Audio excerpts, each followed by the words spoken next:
Les évolutions internes ne sont pas négligeables aujourd'hui. Et elles sont trop souvent négligées. Les différentes fonctions, là aussi, sont souvent soit mal connues, soit diabolisées, toujours comme conséquence de l'infantilisation dont j'ai parlé avant. La vision de ce qu'est un chef d'établissement ou la vision de ce qu'est un inspecteur dans la mentalité générale du corps professoral est évidemment très souvent simpliste, en tout cas dans ce que j'ai pu constater. Or, ce sont des carrières qui s'ouvrent et qui sont extrêmement intéressantes pour les professeurs. Beaucoup de professeurs pensent qu'on est chef d'établissement ou inspecteur parce qu'on en a eu marre d'être professeur ou parce qu'on n'est pas un bon professeur. Combien de fois on a pu entendre des choses comme ça?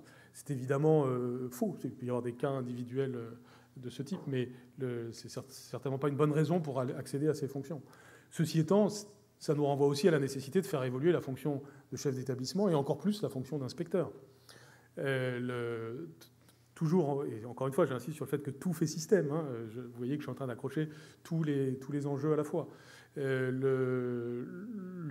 devons changer la fonction d'inspection en France, complètement, pour sortir notamment de l'infantilisation et de l'individualisme. Donc, plus d'inspections individuelles comme nous les avons aujourd'hui, très espacées, très subjectives, des inspections collectives qui s'intéressent à l'établissement, qui s'intéressent aux professeurs de l'établissement pour voir comment faire progresser les élèves et faire progresser les professeurs, des inspections qui ont une dimension gestion des ressources humaines très importante, en lien avec le chef d'établissement, pour aider à faire progresser la collectivité. Le jour où on fait ça, la fonction d'inspecteur devient complètement autre, et donc devient de ce fait attractive.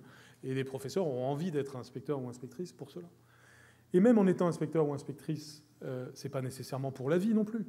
Le système ne doit pas seulement être vu comme un système mécanique où on franchit une marche, puis une autre, avec plus ou moins de prestige, mais beaucoup d'irréversibilité et beaucoup de fixité.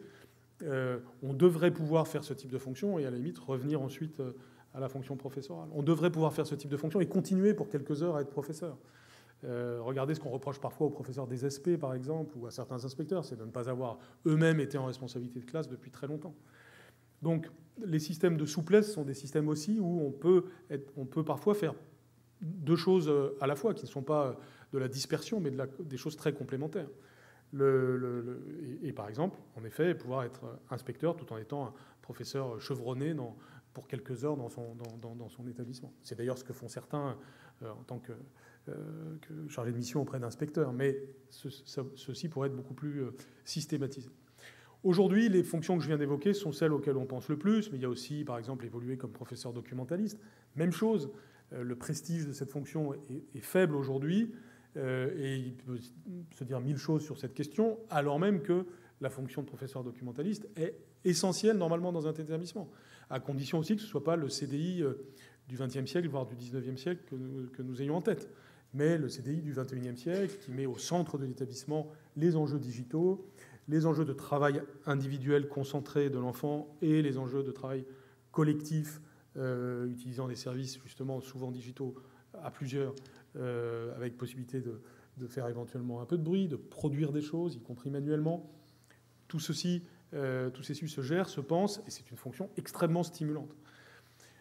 Même chose pour les enjeux de dialogue avec les parents, d'aide sociale, etc. Tous les enjeux qu'on peut appeler éducatifs, en plus des enjeux pédagogiques, qui sont évidemment passionnants, qui nécessiteraient d'être complètement repensés dans le système, à l'échelle de l'établissement, et où des professeurs peuvent trouver un épanouissement. Aujourd'hui, c'est en partie le cas, quand on est professeur principal ou quand on prend certaines responsabilités, parfois bénévolement, dans le système, c'est souvent parce qu'on a une fibre éducative prononcée, en plus de sa fibre pédagogique, et que l'on a envie de s'investir dans une dimension qu'on peut parfois appeler sociale.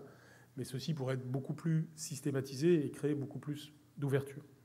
Donc un système beaucoup plus fluide, avec des possibilités d'évolution beaucoup plus horizontales, beaucoup moins conçues comme verticales, et donc aussi avec un système de rémunération correspondant à ça, où on a des systèmes de primes correspondant à des fonctions que l'on accepte d'exercer.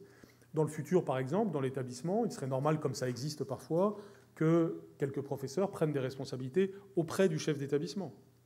Aujourd'hui, dans le cadre de l'individualisme et de l'irresponsabilité, il y a des organigrammes complètement en râteau dans les établissements. Vous avez, je caricature un peu, mais vous avez le chef d'établissement et puis la salle des profs. Demain, on peut espérer que, tour à tour, les professeurs prennent des responsabilités auprès du chef d'établissement, qu'ils aient une décharge horaire pour cela, que certains, pas tous, se disent « Tiens, en fait, c'est bien, chef d'établissement, ça m'intéresse, je vais passer le concours ou postuler, etc. » Bref, de nouveau un système en équipe. Et puis, à un moment donné, on redevient professeur pendant de nombreuses heures, ou on fait autre chose. Bref, un système complètement ouvert, ce qui est, encore une fois, tout à fait possible dès lors qu'on arrive à faire bouger l'ensemble des éléments ensemble, et on arrive à ce que tout le monde puisse comprendre que c'est l'intérêt général d'arriver à un tel système.